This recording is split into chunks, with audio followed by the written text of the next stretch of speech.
Bonjour et bienvenue dans la chaîne de Mathématiques Sciences. Dans cette toute nouvelle vidéo pour les premières en enseignement scientifique, toujours dans le thème numéro 3, la Terre, un astre singulier, je vous propose tout simplement qu'on s'intéresse à l'histoire de l'âge de la Terre. Ok? Alors oui, parce qu'en effet, la Terre, vous savez, elle a plus de 4,5 milliards d'années. Des fois, c'est précis, même on dit 4,56 milliards d'années. Voilà. Bon, en tout cas, on est dans cet ordre d'idée-là.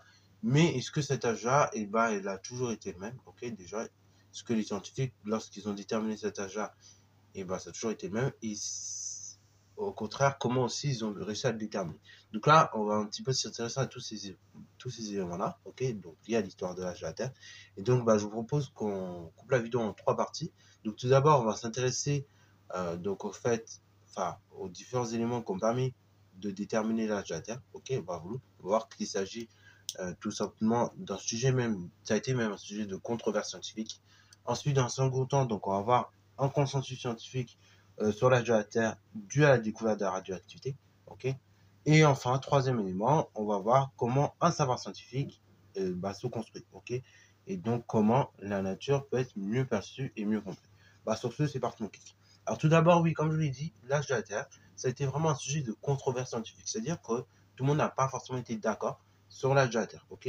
Et en fait, à partir du moment où ça a commencé vraiment on a commencé vraiment à faire des recherches là-dessus, c'est à partir du XVIIIe siècle. Ok. Et donc, c'est à partir du XVIIIe siècle qu'on a commencé à exposer des arguments dans diverses disciplines scientifiques pour déterminer l'âge de la Terre. Tout d'abord, on a eu des arguments physiques, tels que Buffon et Kelvin, qui ont calculé la durée qui a été nécessaire pour que la Terre, initialement en fusion, se refroidisse. Ok. Ça, c'est un principe des choses. Ensuite, on a eu des arguments géologiques. Donc, des arguments géologiques, tels que Lewin, qui ont estimé que le temps qui a été nécessaire pour que les structures géologiques telles que les empilements sédimentaires se forment, voilà ce qui a été calculé. Ensuite, on a eu des arguments biologiques. Donc, des arguments biologiques tels que Darwin. Ok, vous vous souvenez, donc Darwin, théorie de l'évolution. Darwin, il a également réfléchi justement à la durée qui a été nécessaire pour que les transformations lentes de l'évolution biologique aboutissent à la diversité actuelle des êtres vivants. Et enfin, donc au XIXe siècle, les calculs fondés sur les arguments physiques, malheureusement, n'aboutissent pas au même âge de la Terre que les estimations obtenues en utilisant des arguments géologiques ou même biologiques. Ainsi, donc, comme vous pouvez constater, voilà, dans les différents domaines scientifiques, on n'est pas d'accord sur l'âge de la Terre. Et donc, ici, on va même parler de controverse par rapport à l'âge de la Terre. Ok, controverse parce que tout simplement, il y a un désaccord qui se fait. Ok. Donc maintenant, la vraie question, vous allez me dire, mais du coup, comment on arrive à 4,5 milliards d'années? Parce que du coup, comme vous avez pu le voir, dans les différents domaines, que ce soit en biologie, en physique ou même en géologie, on n'arrive pas du tout à se cibler sur un âge précis. C'est pas du tout le même âge, ok? Il y en a qui obtiennent des 256 millions d'années, il y en a qui obtiennent des 4 milliards d'années. Bref, en tout cas, on n'est pas du tout dedans. Mais qu'est-ce qui a permis justement de mettre tous les scientifiques sur le même pédestal? Et justement, ça va être la découverte de la radioactivité.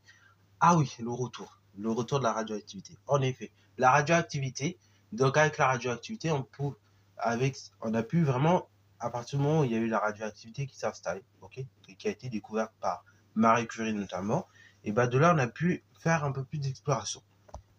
En effet, parce qu'en fait, à l'aide de l'arrivée de la radioactivité du 196 par Marie Curie, on a pu inventer des spectrophotomètres de masse. Et donc, des scientifiques tels que Rutherford, donc d'ailleurs Rutherford il a été aussi à l'origine du modèle de l'atome, ou même Patterson, ont permis justement ils ont découvert comme ça de nouvelles méthodes afin de dater l'âge de la Terre. Ok, et donc, en 1953, après 2 siècles de controverses, et oui, parce que ça a été conséquent, ça a vraiment mis du temps, et avec l'utilisation de méthodes de datation fondées sur la radioactivité, un consensus a pu être mis en place. Ok. En datant donc en fait les différentes roches de la Terre notamment, on a pu faire un consensus scientifique par rapport à l'âge de la Terre. Et donc on a fixé l'âge de la Terre de la façon suivante, donc à 4,57 milliards d'années, 4,56. Ok. Notamment en utilisant, comme je vous dis, les lois de décroissance radioactive qui ont permis de dater les roches. Et c'est de là qu'on est arrivé enfin à cette approximation. Donc voilà, la radioactivité, c'est pas fait que pour faire du mal, c'est aussi fait pour, à la base, faire des découvertes scientifiques. Et c'était aussi fait pour guérir des maladies. Après, Malheureusement, il y a la Seconde Guerre mondiale, vous savez, une guerre d'anéantissement. Et donc, c'est là qu'on s'est servi de enfin, de la radioactivité pour faire des armes nucléaires. Mais sinon, en soi, la radioactivité a beaucoup d'applications utiles. Ainsi donc, tout simplement, le savoir scientifique, bah, c'est un savoir qui est en pleine construction, ok? C'est-à-dire, c'est jamais fixe en fait, le savoir scientifique. Et donc, c'est ce que l'on peut voir notamment par l'histoire de la Terre, c'est-à-dire que ça illustre en fait que le savoir scientifique, bah, résulte d'une longue confrontation, ok, d'une longue construction collective, donc entre plusieurs scientifiques, et donc faisant intervenir des échanges et des arguments parfois vifs, ok. Et donc, cela fait que, bah, tout simplement, aujourd'hui, par exemple, l'atome, bah, on connaît sa structure plus ou moins, ok, on sait qu'il y a des électrons, des protons et des neutrons, bah, il suffit qu'on ait fait d'autres observations. Et donc, ce modèle-là de l'atome avec protons, neutrons et électrons, il peut être remis en question. Et donc, ça va permettre de faire un échange et bah, de construire un autre savoir scientifique. En effet, puisque les faits nouveaux, les techniques ainsi que les théories nouvelles vont permettre d'affiner ou encore même d'ajuster bah, les différentes théories qui existaient par le passé et donc de comprendre petit à petit le monde. Voilà. Donc, bah, c'est la fin de cette vidéo. J'espère que tu as plu. Si c'est le cas, n'hésite pas à la liker, commenter et bonne à toi en mathématiques et en sciences.